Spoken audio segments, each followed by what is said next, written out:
It's time for one last hurrah. Here are my predictions for the 2026-2027 Nashville Predators.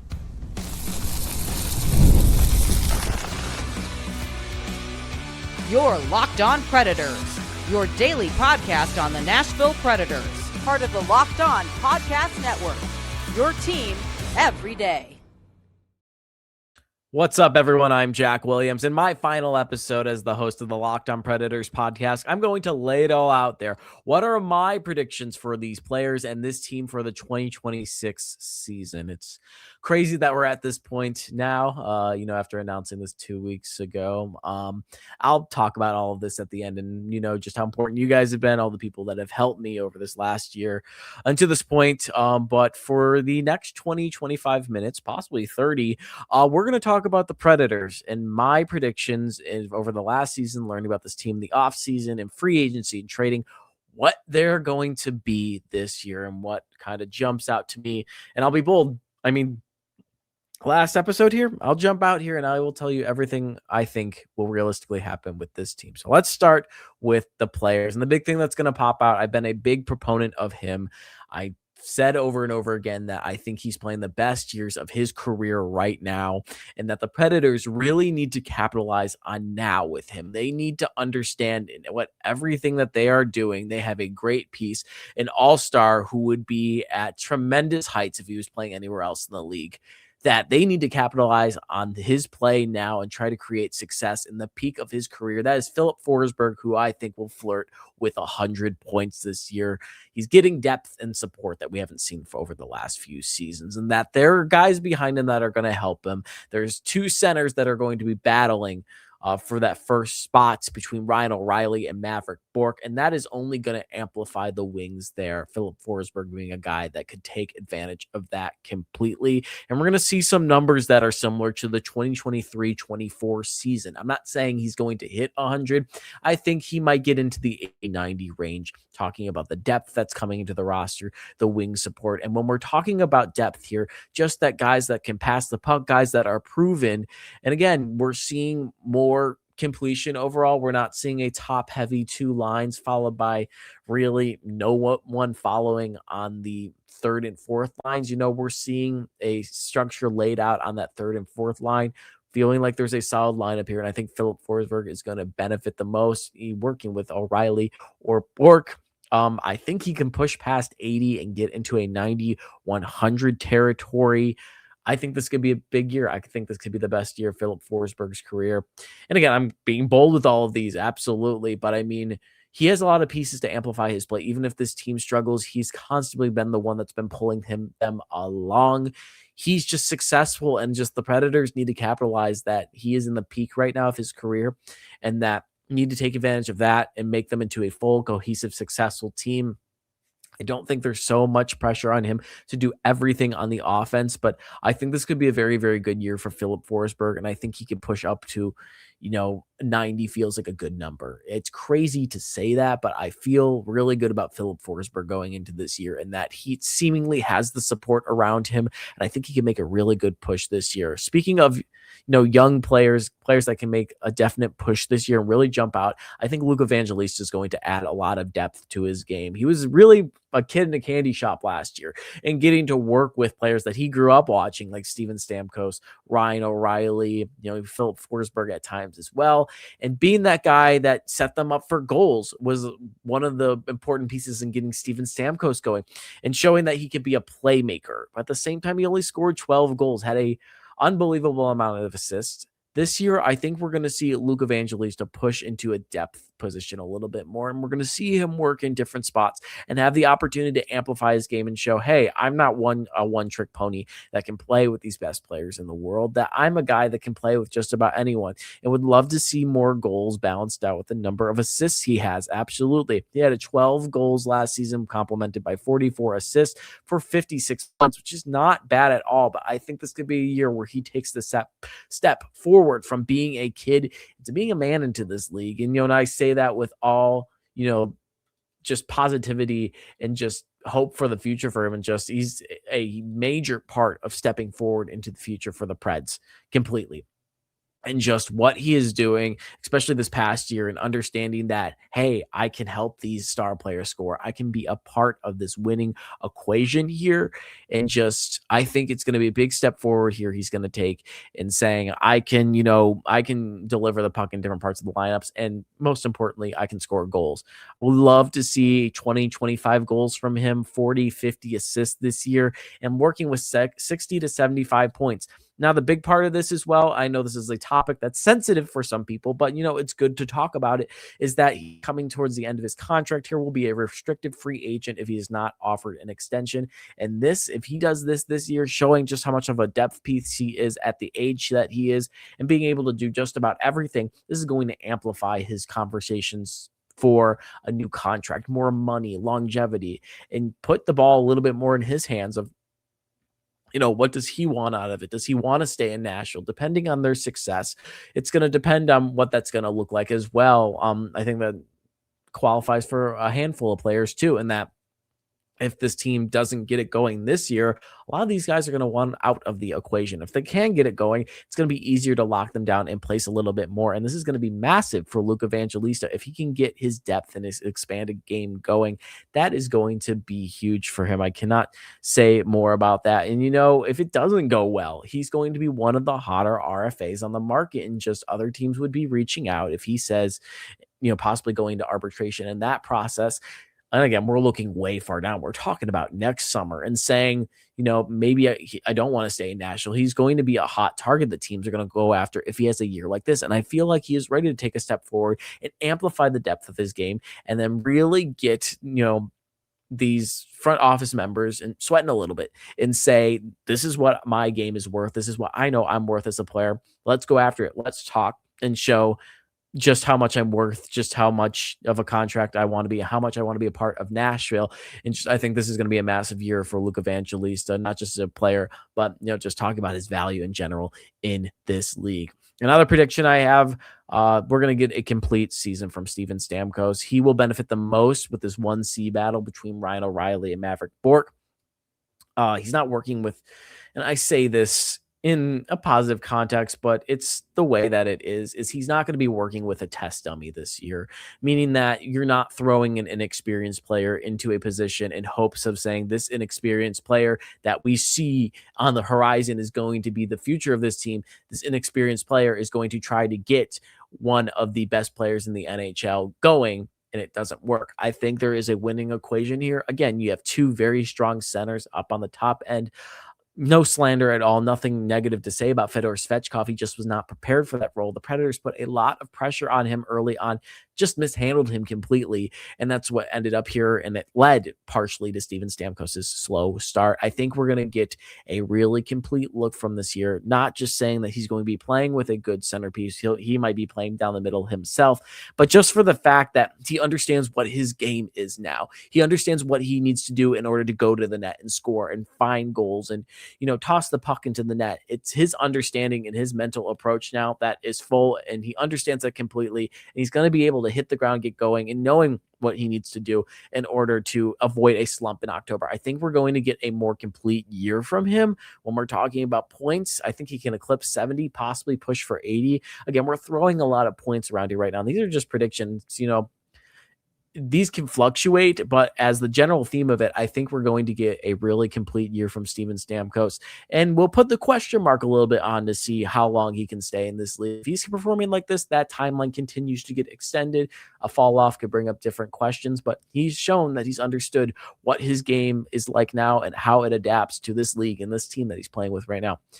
I believe Roman Josi will put up the same amount of points he did last year. I think he could possibly break 60. We have to understand, too, especially from NHL's fantasy bettings, that we're very high on him, that this is an older player. There will likely be health issues that he has and getting injured a little bit more, but he's older. He's an extremely productive player at the same time as well. I don't think there's any issue with your top defenseman putting up 60 points, possibly flirting with 70 here. Older, extremely productive. I think it's a little bit of a gamble to go up to 80. 80 would be fantastic. But again, 60 is not a bad range for Roman Josi at all. We just have to take into mind, too, that this is an older player, a guy that does have injury history. That is the reality of it as well. And there's nothing bad with that. again, the age he's at, the production that they are getting out of him is fantastic. I think he's going to put a similar number up this year, and we're just going to get more consistency from him, which has been great as he has been playing tremendous lately, as we saw from the international stage in the Olympics and the World Championships, and then what we're seeing with the Nashville Predators. This guy can do it all. He's a beast right now, and hey, there's nothing to complain about 55, 60 points at all. Bold claim that I have here. I have Maverick Bourque winning out this 1C battle and possibly looking at a changing of the guard when it comes to, Ryan O'Reilly and Maverick Bourque. I think Chris MacFarland early on sees Maverick Bourque being a big leadership piece in this organization and possibly projecting his future and going forward with that, as we've seen from his path. And he is just excelled in his time from juniors into the AHL, into the NHL, and just seeing him climb, going from, a pretty good junior player to an elite junior player, a guy that was logging in decent minutes, decent point totals in the AHL, to being an AHL all-star, going and putting in that work in the bottom lines in Dallas, to eventually being a middle six player, now getting your chance in Nashville to play for that top spot. I think looking at his trajectory path, can put up 50, 60 points this year and really battle for that 1C spot. I think this is a younger guy that has the mentality and approach to do it. I think, you have an opportunity to amplify yourself and getting other players going, like eventually working with Filip Forsberg too. I think this will be competitive for sure. I would not be surprised at all if Ryan O'Reilly wins out, but we've heard the rumors over and over again, and I will argue till the cows come home that this is Ryan O'Reilly's spot to start with at the beginning of the year. There is no reason that he should not be 1C from the beginning of the year as well. But I think this is just, Maverick Bourque is a young piece. I think this is really a moment for him to seize, and I think that's going to happen at some point of the year. Things could change. Absolutely. That's the thing I want to keep in with all these predictions. I could be horribly wrong. I could be horribly right. These are things I feel confident about in right now. I feel like Maverick Bourque is a great future piece with this organization. I feel like, the 1C battle is him to really work it out for, and there's a lot of momentum behind him too. At the same time, there's a lot of momentum around Ryan O'Reilly. Either way, we're going to see a great battle for the top spot. And two guys, iron sharpens iron. I think they're going to get better off of each other. Some quick hits here to wrap up this segment. I think Matthew Wood's going to become a regular producer in the middle six. I think still in the 30-point, 40-point range. Nothing bad with that at all. Really blew the roof off of his expectations in the first year. I think he's going to be a solid piece within the middle six. I think Jonathan Marchessault is just going to put up similar numbers into last season to this season. He has always been a guy that is, hung around 30, 40, 50 points. I think we're going to see a little bit more out of him. Don't expect a massive improvement. If you look at his stats too, 50 is about what he averages. When we're talking about the digression and decline and just the way it is, I think it would just be around 40, a little bit of improvement, but really not much. Kerfoot and Höglander, I think one of them is going to be a massive surprise this year, and being able to, again, like I've talked about before too, these guys have really big redemption arcs. I think one of them is going to be able to find that fire and get that momentum going again between the two. I don't know who it will be, but these two have a chance to really reignite some stuff. And I think one of them will jump out and really surprise a lot of people. And then finally, this is a bold one. I think UC Saros is going to win out for the starter position. I think Ananen will win a few more games than he did last year. We'll have a lot of confidence in the beginning of the year. It's going to be a good battle. I just think Saros is very battle tested. Towards the end of the year, you got to remember too, this guy was kind of exhausted, and just the Predators had leaned in for so long. And we got to, UC Saros Justus Ananen, has a ton of momentum behind him. Absolutely. But you got to take into regards and not forget about what UC Saros has done for this team, especially at the beginning of the part of the year. This guy is battle tested. If you get a good defense in front of him, he could be one of the best goaltenders in the league. I think this guy stays in the starter spot this year, but it's going to be hard. It's going to be competitive. At the end of the day, I think he comes out on top. But we'll go into our first break here, and when we come back, we will talk about those team predictions. That will be coming up right after the break.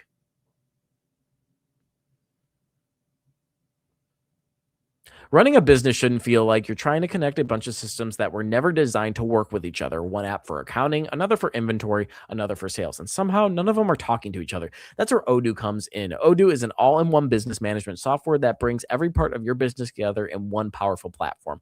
From sales and accounting to inventory and marketing, everything works in one place. Odoo is the one platform to manage, grow, and scale your business. The best organizations know that success isn't about talent. It's about having everyone working towards the same goal, and that's true in sports, just like it is in business. As we've seen, with Chris MacFarland coming out to the staff here, he brought in guys like Jack Drury and Ross Colton. This wasn't random. You can tell this wasn't a reactionary move.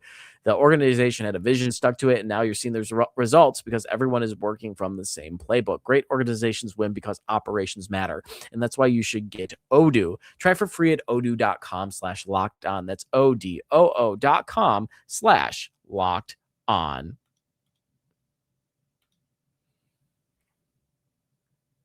Okay, so I don't have as many team predictions, but it's points that we can really talk a while about and get into, as I've said multiple times on this podcast, the meat and potatoes of it. Big one is October. And I think just kind of weighing things out here, and the ones that I just really don't like working with are overtime losses. It's just the coin flips. You don't know how they're going to get there or what's so not. I have the Predators through the first month finishing around 8-6-1. Move that around. I would put that at 8-5-2. Maybe move it around even more. Make it 7-6-2. 3 games above 500. I will go off of Ann's comment and say that this is enough to save Andrew Brunette. It goes against a lot of what I've been saying lately, but I think this saves Andrew Brunette in the first month. And just talking about how awful the Predators have been in the first month of the season over the past few years. And just this is substantially better than what they have been, especially compared to last year and especially the year before that. I think this would be enough to save Andrew Brunette's spot for now. And I know a lot of you don't want to hear that. Some of you might be cool with hearing that, but I think it's enough of a winning record to scathe by. I think it's going to be very close. I wouldn't be surprised if he loses his job with this type of record. But that doesn't mean this hot seat's going to cool down at all. It buys him a month. In November, and from what we remember, the majority of November was not very good for the Nashville Predators. In fact, last year in November, it was thought that he'd get fired after that Global Series game and just how awful they performed in that second game there. And you had that week period for it to sit with everybody and think about it. And just, I don't think this seat's going to cool down. I think it's going to buy it more time, and he's going to be skating on thin ice until Nashville can have a consistent result to go along Chris MacFarland's vision of being a winner and being a competitor in this league. So, I mean, I think 8-6-1 is what I have. You can move those numbers around, as I mentioned, 7-6-2, 8-5-2. I think the overtime losses I really don't like working with, but I think it'll be interesting. I have it up as a win over Vegas here. That can be something that could be deliberated a little bit too. And just, Vegas came off of, the Stanley Cup final, but they've had all these changes. You're having a new coach come in, and I feel like Vegas might not be the same team in that realm. But that's what I have right now, just a few games over 500. And I think that'd be enough to save Andrew Brunette here. Another point that this will probably spend the majority of the time talking about is that Chris MacFarland's hand's going to be forced to fix this defense. I think in the early part of the year, the offense is going to be very good. That structure that we saw and develop and build, it's there. It's there completely. And I think, that's going to roll off of a lot of the Predators' wins. I don't think this defense is going to improve. And I think that involves Perbix and Haig leaving this lineup, because you are spending a good amount of money on one of them and the other one, a decent chunk of change. And that I think Perbix gets a little bit more of an out in saying if you can get him with the right guy, they could possibly get working. And Haig, I understand I'm this man's number one hater, but or at least in the top 10 of haters, but just, he needs to do just something different. He needs to offer something different that's been not what he's been doing for the past few years in Vegas. We've seen that over and over again. There's the excuses of, all right, the unit is bad and he didn't have the time to work with Yossi, but I mean, he needs to be, I'm trying to figure out some words with this, as you can tell, but Chris MacFarland's hand's going to get forced with this, and just saying he's going to have to be out of the picture. Something needs to be done about Justin Barron. If he can't get going, he might be the first gone, in my opinion. Then you have Adam Wilsby trying to figure out Brady Shea. One of the last things I will leave with this podcast is that I don't think anything anytime soon is going to be able to get done with that contract. And we're going to be, I think, at a point in the season, possibly, a slump in November. This happens at one time or another in the year where every team just has a slump that they go through. It just depends on how bad it's going to be. It's an 82 game season. You're not going to win every one, everything's not going to be sunshine and rainbows the entire year. And there's going to be a point in the year where it's going to come down to Chris MacFarland, whether it be as late as the trade deadline or, in the middle of the season, where he's going to say, all right, we really need to fix this. We really need to do something about it now, because as of now, I'll stand on it. This defense had one change, putting Ilya Lyubushkin into the lineup, and I don't think that's enough. And Chris MacFarland's hand is going to be forced this season to fix this. That is one of the bold predictions I have here, and just for fixing the defense and turning things around a little bit more. And he's just going to be forced to do that. It's going to be a tough approach. It's going to be a tough conversation, but this team needs to get better. As we've mentioned over and over again, defense is the issue. And it's going to get to a point where Chris MacFarland is going to have to do something about it in the middle of the year, I think. And then finally, again, don't have too many predictions here, but I think Nashville, I have the confidence that this depth boost, whatever you want to call it, this depth arrangement that they have just added on, I think it's enough to get them over the hump and get them the 4-5 points that they left on the table last year and get them into the postseason as wild card 2. The way I see this lining up is I think Minnesota is the better team in the Central this year. Minnesota, followed by Colorado and Dallas. In the Pacific, I feel like Anaheim jumps out, followed by Vegas and Edmonton. Wild card 1, this is going to be a 3-team race for the wild cards. It's going to come down to LA, Utah, and Nashville. I think Utah and LA have a little bit more momentum to get them to wild card 1 and battling for that. Wild card 2, I think, is open for Nashville for the taking. And just especially with a defense boost, possibly if you mix up this defense and depending on the pieces that you get in and rearrange it, you could possibly compete for a wild card 1. I think that's the thing that is limiting this team a ton this year and going forward whenever they want to fix it. I think this team has the depth. They don't have the defense. I think they have the depth down the middle and all around to really give them that push that they needed, that they had been missing last year. And just especially when we're talking about slow starts, they have played a little bit better in October. Just an teensy little better. That phrasing is weird, but you get what I'm saying. I think they would have been able to get in.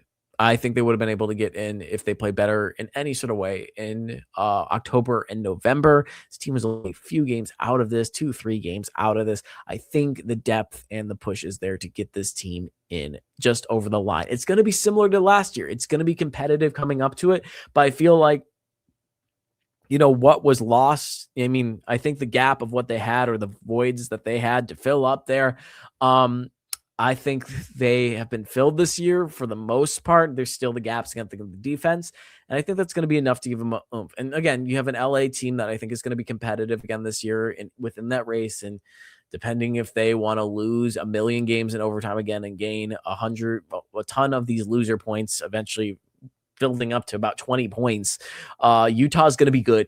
Central is going to be loaded again. I don't really think there's anyone behind Nashville that's going to push them in the Central, other than I think it breaks down to Minnesota, Colorado, Dallas on that top 3 range. You have Utah and Nashville right there. I don't know what Winnipeg's situation looks like. It wasn't great last year, especially the year before when they jetted out as one of the top teams in the league. I believe the top team in the league in the 2025 playoffs. And then last year they just struggled. Connor Hellebuck obviously does not want to be there. They have that situation to deal with. Then when we're talking a little bit about, I don't think Chicago is in any place to get going at all. I think they're in a worse place than Nashville, and same with St. Louis. So I think it comes down to this group of teams. I think you have your 3 leaders, and you have these 2 that are going to battle for it. Utah's going to be very good. We saw a lot of great games between Nashville and Utah last year. Some dramatic wins from Nashville, some blowouts too. But I think they have enough to do it here. And I'm going to stand on that and just say that I think they slide in here at wild card 2. But that's going to do it for these 2 segments. Final segment, I'm going to say thank you to you guys. Thank you to you guys and all the people who have helped me over the last year. So there's still some Preds related stuff that I'll keep in the thank you. But stay with us and I will be right back. Baseball fans, if you think you know who's hitting a homer today, FanDuel is giving you a free chance to call your shot with Daily Dingers. It's easy to play. Just make your free pick for who you think will hit a home run in their game. If you're right, you'll receive a profit boost on your next bet for a chance at extra winnings. Best of all, you can make a free pick every day throughout the MLB season. Daily Dingers is another fun way to stay engaged with every day's games, whether you're following your favorite team or keeping an eye on matchups across the league. Every game has someone capable of going deep. Now's your chance to make your prediction before first pitch. One of my favorite parts of baseball is that every day brings fresh matchups and new storylines. Daily Dingers gives you another reason to pay attention before that first pitch. So are you ready to play your game today? Join all the action at FanDuel.com. That's FanDuel.com to play Daily Dingers and make your free pick on who's hitting a homer. Play ball and swing for the fences on FanDuel, an official partner of the MLB. All right. So Frank Sinatra said it, and now the end is near. Thank you guys. I know it's only been 8-9 months on this podcast here, but it's meant a lot to me. It's been great to know you. It's been great to connect with you, and just get to be deeper part of this community and learn what this fan base and this team is all about. And just as somebody who grew up watching Central Division hockey, growing up around Chicago, leave that there with you, but and learning of what this team means and how important it is to this fan base and just how friendly and welcoming Southern hospitality is great within this fan base. And it's true and it's real. You have all been so welcoming and so great to talk to, so great to connect with, even at games and what so not. It's been fantastic on this podcast, and just it's been awesome to learn with you guys and be part of the show and find my voice. I know it's been difficult at times with this, sometimes some inconsistencies. Learning this, absolutely. When I came into this, all my experience in journalism had been in writing, briefly in video. I had not done anything in podcasting and voice. And in the beginning, yeah, it was rough when I came onto this podcast back in December, picking it up from two people that established a really strong listenership, whatever, if that's the right word, and just having to pick that back up and get going with it for sure. And, it was rough in the beginning, but to y'all that stuck with me and learned to, enjoy my voice, it could be a little bit nasally Midwesterner, but, thank you for staying along this journey. To those who came along through the ride, thank you so much. Again, it was rough in the beginning. I remember, two situations where I came onto YouTube one time and there was somebody leaving comments and just saying, you know what, I think it's time for a new host. And this was 2 months after I started. And, I was getting frustrated. I was like, what am I doing wrong? Am I not finding my voice? And, one day I'm on my phone and I get Reddit notifications. I got a notification from the the Predators Reddit community just said Locked On Predators, and just saying, what do we think of Jack Williams? And it's, criticism can get a little hard sometimes, but thank you guys for just staying so patient and friendly and awesome with this, and just appreciating, what I'm saying. And I'm learning off of you guys too, and just learning about this wonderful team and the fan base and the city. And just, I have nothing but great things to say about the Predators, you guys, the fans. It's been fantastic. As for me, I'm not going far. I will still be around the Predator sphere, I believe, in some sort of capacity, but I'm leaving the beat full time.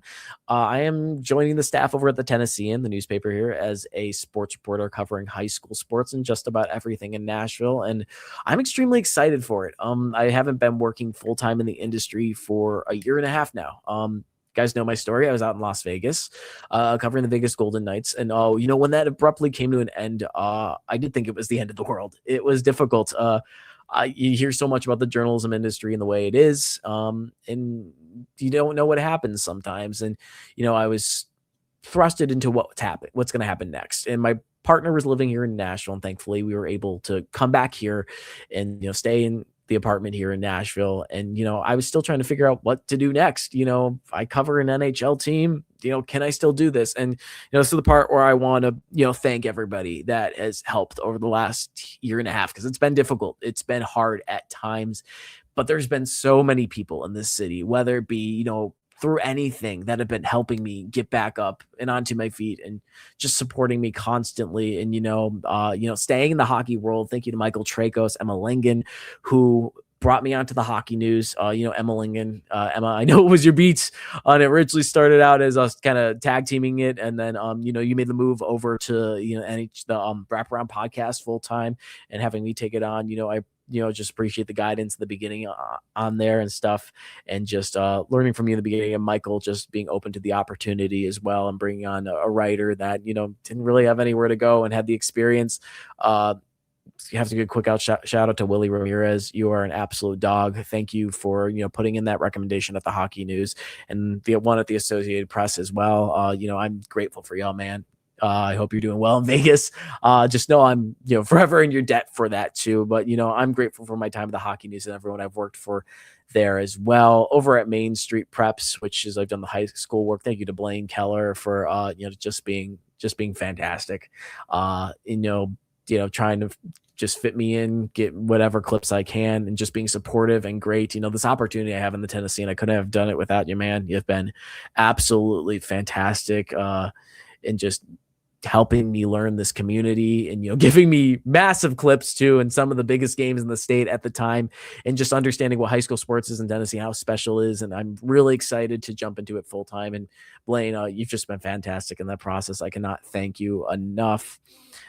Teresa Walker over the Associated Press, again, somebody who is just, I can't say enough good things about Teresa. You're the best. You are an absolute legend. It's been an honor to work with an absolute legend like you, and just seeing how much you mean to the sports world and the work you put in, the drive you put in, and just everything that you've done, and being able to watch that has just been so exciting. And just your generosity to, be able to give over your summer assignments to me, whether it be the Vanderbilt, basketball, or, the football, or Nashville SC, I'm grateful and thankful and appreciative for all of it, Teresa. And, it's just been fantastic working with you and getting to know you. And I hope to run into you in the city here coming up, wherever I may end up, covering assignments with the Tennessean. So, thank you, Teresa, for everything that you have done here at Locked On. Sean Woodley, thank you for giving me the opportunity.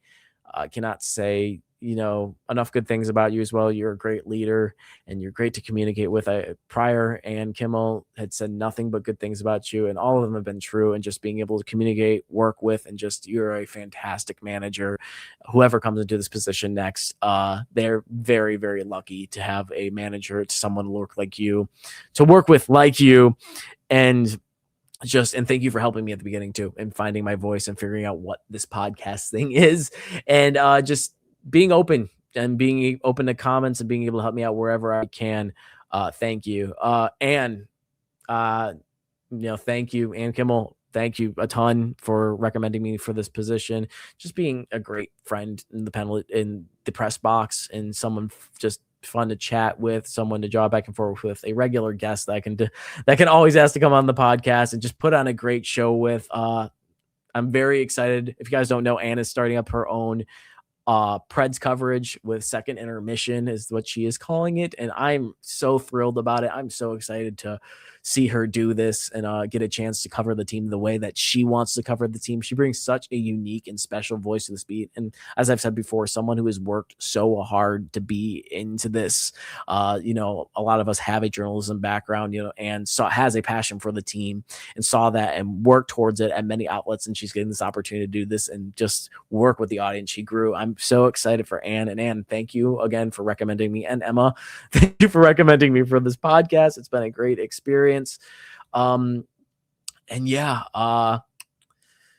Trying to go down the list here. Thank you. And everyone in the Preds Beat Corps have just been great to work with, have been great friends. I mean, again, I can't say enough great things about this organization, and just the people to talk to. Alex Doherty, I'm looking forward to working with you a little bit more at the Tennessee, and at times, Russell Vannozzi, you've been a great friend in the press box to get to know, and get to chat with a little bit more. And I'm excited for the opportunity, the man that you have at NHL.com. I am trying so hard not to go so long for this. There's just been so many people that have helped out over the last year that I'm just so grateful for, and I want to just display my gratitude in this being the final grand finale. But and then finally, thank you to you all the listeners. As I've said before, I say after every podcast, I am grateful for y'all. I am thankful for y'all.